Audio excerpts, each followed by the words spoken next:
Apa sih osteoporosis itu? Secara harfiah, osteoporosis berarti tulang yang keropos, yaitu penyakit di mana kepadatan dan kualitas tulang berkurang, sehingga akan meningkatkan risiko patah tulang. Biasanya, kerusakan tulang ini terjadi secara diam-diam dan tidak ada gejala sampai patah tulang terjadi. Oleh karena itu, osteoporosis disebut sebagai silent epidemic. Untuk meningkatkan kesadaran akan pencegahan dan pengobatan osteoporosis, maka setiap tanggal 20 Oktober diperingati sebagai Hari Osteoporosis Sedunia. Di seluruh dunia, 1 dari 3 wanita dan 1 dari 5 pria berusia di atas 50 tahun berisiko mengalami patah tulang karena osteoporosis. Di Indonesia, 19,7% dari jumlah lansia atau sekitar 3,6 juta orang menderita osteoporosis. Risiko ini akan semakin meningkat pada perempuan karena tulang perempuan lebih cepat keropos daripada pria. Hal ini disebabkan karena perempuan yang memasuki masa menopause, kadar hormon estrogennya akan menurun dan mempengaruhi kemampuan pembentukan pada tulang. Osteoporosis ini terjadi secara bertahap dalam beberapa tahun tanpa gejala yang jelas. Biasanya akan terdeteksi setelah mengalami kerusakan tulang. Penderita juga tidak merasa sakit kecuali terjadi keretakan. Nah, berikut dapat dilihat perbedaan tulang yang normal, tulang osteoporosis, dan juga tulang yang patah. Tanda dan gejala osteoporosis. Penyakit osteoporosis termasuk penyakit yang cukup sulit untuk dideteksi secara dini. Tanda dan gejalanya baru muncul setelah seseorang berusia 50 tahun atau lebih. Osteoporosis sangat dipengaruhi oleh hormon. Pada wanita yaitu dipengaruhi oleh hormon estrogen. Hormon estrogen ini akan menurun produksinya ketika wanita memasuki usia menopause. Osteoporosis disebut juga dengan silent disease karena tidak menunjukkan gejala yang spesifik. Terjadi karena penurunan kepadatan tulang secara perlahan dan berlangsung secara progresif, yang artinya dapat memburuk seiring dengan berjalannya waktu. Walaupun osteoporosis dikatakan sebagai silent disease, namun terdapat beberapa gejala yang umum terjadi pada penderitanya. Yang pertama yaitu timbulnya nyeri pada tulang dan otot, terutama sering terjadi pada bagian punggung. Dapat terjadi patah tulang atau tulang punggung membungkuk sehingga menurunkan tinggi badan. Kemudian juga dapat terjadi keretakan atau cedera tulang karena berkurangnya kepadatan tulang. Keretakan tulang biasanya sering terjadi pada tulang belakang, pergelangan tangan, lengan, atau tulang pangkal panggul. Terdapat 2 gejala klinis yang harus diwaspadai. Yang pertama yaitu orang dengan osteoporosis mudah jatuh walaupun tanpa tekanan atau trauma yang menyebabkan nyeri dan memar. Selanjutnya sakit pada punggung yang terjadi secara tiba-tiba walaupun hanya untuk membungkuk. Jadi jika seseorang merasakan 2 tanda ini, disarankan untuk segera mencek kondisi tulangnya agar penanganan osteoporosis dapat dilakukan secara dini. Keterlambatan penanganan osteoporosis dapat berdampak buruk bagi kehidupan penderitanya, seperti terjadi komplikasi serius yaitu patah tulang.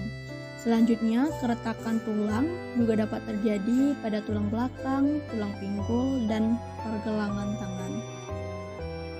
Faktor tulang akan menyebabkan penurunan kualitas hidup pasien dengan osteoporosis seperti kecacatan, isolasi sosial, bahkan kematian.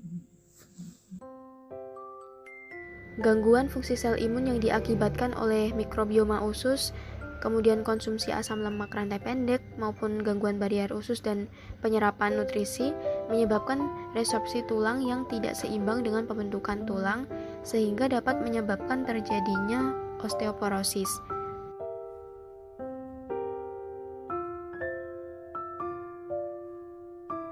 Selanjutnya adalah faktor risiko terjadinya osteoporosis. Faktor risiko terjadinya osteoporosis dibagi menjadi dua, yaitu faktor risiko utama dan faktor risiko sekunder. Nah, untuk faktor risiko utama sendiri itu ada dua, yaitu faktor risiko utama yang dapat diubah dan faktor risiko utama yang tidak dapat diubah. Faktor risiko utama yang dapat diubah, yang pertama itu kaitannya dengan aktivitas fisik, dimana ketika kita malas bergerak atau kurang aktivitas fisik, itu akan menghambat proses pembentukan massa tulang, yang mana hal tersebut dapat meningkatkan resiko terjadinya osteoporosis. Kemudian asupan kalsium yang rendah. Nah, jika asupan kalsium di tubuh kita itu rendah, maka tubuh akan mengeluarkan hormon yang akan mengambil kalsium dari bagian tubuh lain, termasuk yang ada di tulang. Selanjutnya, kekurangan paparan sinar matahari yang kemudian kaitannya dengan defisiensi atau kekurangan vitamin D.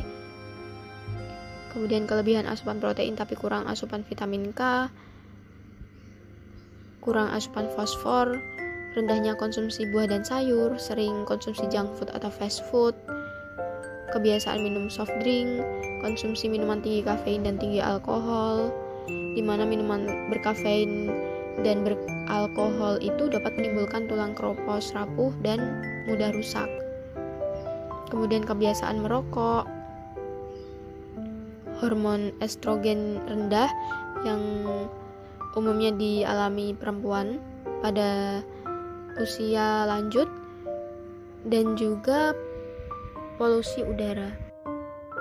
Kemudian faktor risiko utama yang tidak dapat diubah. Yang pertama itu ada riwayat keluarga, kemudian jenis kelamin, di mana osteoporosis itu lebih banyak terjadi pada wanita, yang kaitannya dengan hormon estrogen yang mulai menurun terutama pada lansia. Kemudian usia, di mana seiring pertambahan usia ini dapat menyebabkan fungsi organ tubuh menurun. Kemudian ras Asia dan Kaukasia, menopause, dan ukuran badan. Kemudian faktor risiko sekunder. Yang pertama itu ada konsumsi obat-obatan golongan steroid, di mana obat-obatan tersebut dapat mengurangi massa tulang karena obat kortikosteroid itu dapat menghambat proses osteoblas. Kemudian beberapa penyakit juga dapat meningkatkan resiko terjadinya osteoporosis seperti hiperparatiroid, penyakit hati kronis, penyakit ginjal, penyakit jantung atau kardiovaskular, diabetes mellitus, dan juga demensia.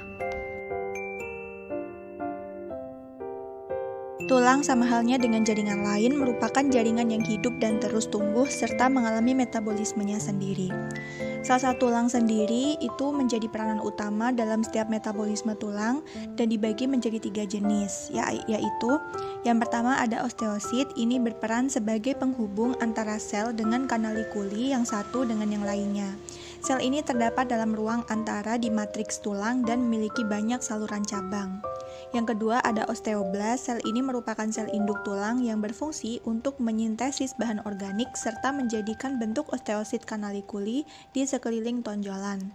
Yang ketiga ada osteoklas, merupakan sel dengan multinukleus yang berperan dalam resorpsi dan pembentukan ulang jaringan tulang. Pembentukan tulang disusun oleh osteoblast di dalam peritoneum. Tulang akan memanjang dikarenakan oleh aktivitas sel-sel tulang rawan di lempeng epifisis. Di dalam jaringan ini terjadi pembelahan sel yang signifikan sehingga bagan pada lempeng epifisis menjadi lebih lebar dan panjang. Kemudian percepatan pertumbuhan massa tulang terjadi di usia dalam rentang 20 hingga 30 tahun hingga masa puncak. Setelahnya akan terjadi perlambatan formasi tulang. Kehilangan massa tulang ini akan menjadi lebih cepat pada beberapa tahun pertama setelah kejadian menopause dan akan menetap pada beberapa tahun kemudian pada masa postmenopause. Selanjutnya adalah pencegahan osteoporosis. Hal yang dapat dilakukan untuk mencegah osteoporosis sesuai dengan anjuran Kementerian Kesehatan Republik Indonesia adalah sebagai berikut.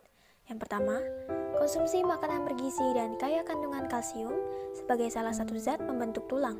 Contoh makanannya ada ikan teri, brokoli, tempe, tahu, susu, beserta olahannya.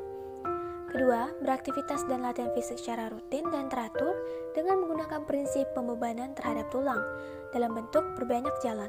Olahraga dapat meningkatkan integritas tulang yang dimiliki, meningkatkan tonus otot dan keseimbangan tubuh sehingga mengurangi risiko kejadian jatuh pada lansia, serta dapat mengurangi risiko patah tulang hingga 40%. Ketiga, cukup asupan vitamin D melalui pajanan sinar matahari. Diketahui bahwa sinar matahari dapat mengubah provitamin D yang ada di bawah kulit menjadi vitamin D. Disarankan berjemur saat pagi hari pada pukul 9 pagi selama 5 menit terlebih dahulu. Kemudian, naikkan secara bertahap maksimal 15 menit. Lakukan 2-3 kali dalam seminggu. Adapun area yang dijemur adalah kedua lengan dan tungkai. Lindungi anggota tubuh lainnya, hindari area kepala dan leher. Disarankan untuk menggunakan topi dan tabir surya. Keempat, hindari rokok dan minuman beralkohol serta kafein yang berlebihan. Kelima, waspada jika dalam garis keturunan ada penderita osteoporosis dan lakukanlah pemeriksaan tes dini osteoporosis saat memasuki menopause bagi wanita. Nah, poin selanjutnya yaitu zat gizi penting untuk lansia dengan osteoporosis. Yang pertama adalah protein. Protein merupakan zat gizi makro yang berperan penting pada pertumbuhan massa otot dan juga remodeling tulang. Selain itu, protein juga berpengaruh pada hormon pertumbuhan yaitu IGF-1 untuk menjaga kesehatan tulang. Nah, kebutuhan harian protein sendiri yaitu diberikan cukup sebesar 1 hingga 1,2 gram per kilogram berat badan per hari.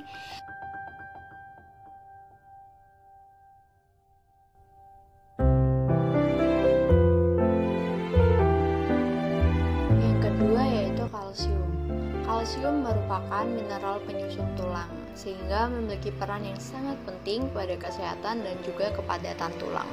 Kebutuhan kalsium pada wanita usia 50 tahun ke atas adalah 1200 mg per hari, sedangkan pada pria dengan usia 50 hingga 70 tahun yaitu sebesar 1000 mg per hari dan meningkat menjadi 1200 mg per hari saat pria menginjak usia 71 tahun ke atas.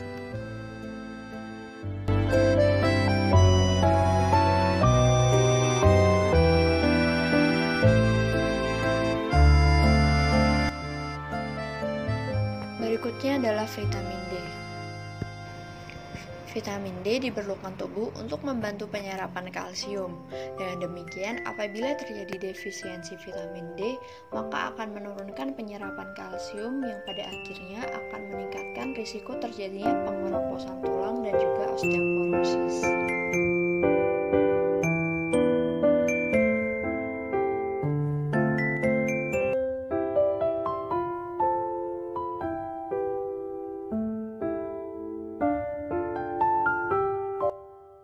Selanjutnya adalah magnesium.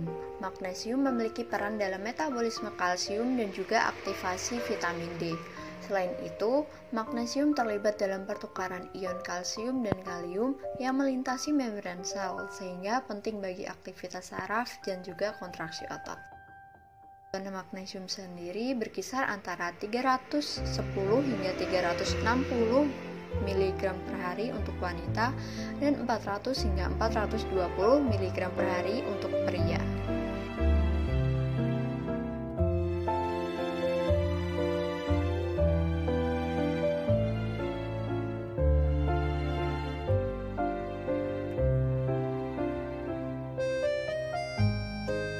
Yang terakhir adalah zinc. Zinc berperan dalam pertumbuhan dan metabolisme tulang. Zinc merupakan mineral penting untuk menstimulasi pertumbuhan dan pembentukan tulang, serta menghambat resorpsi tulang. Meskipun demikian, apabila asupan zinc berlebih, justru akan memberikan dampak negatif seperti tanda dan gejala keracunan makanan. Sehingga asupan zinc dapat diberikan cukup sesuai dengan rekomendasi